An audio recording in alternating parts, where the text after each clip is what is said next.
52 കിലോയിൽ താഴെ ശരീരഭാരമുള്ളവരുടെ ബെഞ്ച് പ്രസനത്തിൽ 3 തവണ സംസ്ഥാന ചാമ്പ്യനായ വിജേന്ദർ സിംഗിന് മറ്റു താരങ്ങളെ അപേക്ഷിച്ച് ഒരു പ്രത്യേകതയുണ്ടായിരുന്നു.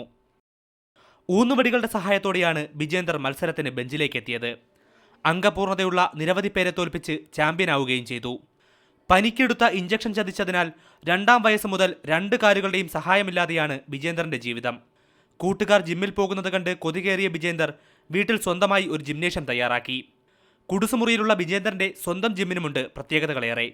ഭാരക്കട്ടികൾക്ക് പകരം ധാന്യം പൊടിക്കാനുള്ള തിരികല്ല്, ശരീരത്തിൽ സ്വാധീനമുള്ള മുകൾ ഭാഗത്തിന് മാത്രമായി താങ്ങുകൊടുക്കാൻ ചെറിയൊരു ബെഞ്ചും.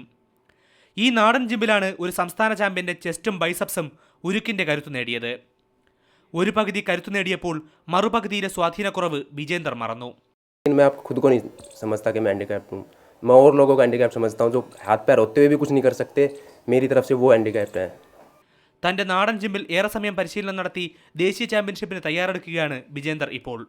ബുധേരയിൽ നിന്നും ക്യാമറാമാൻ പ്രശാന്ത് കുനിശ്ശേരിക്കൊപ്പം ദിജു ശിവദാസ്, ഏഷ്യാനെറ്റ് ന്യൂസ്.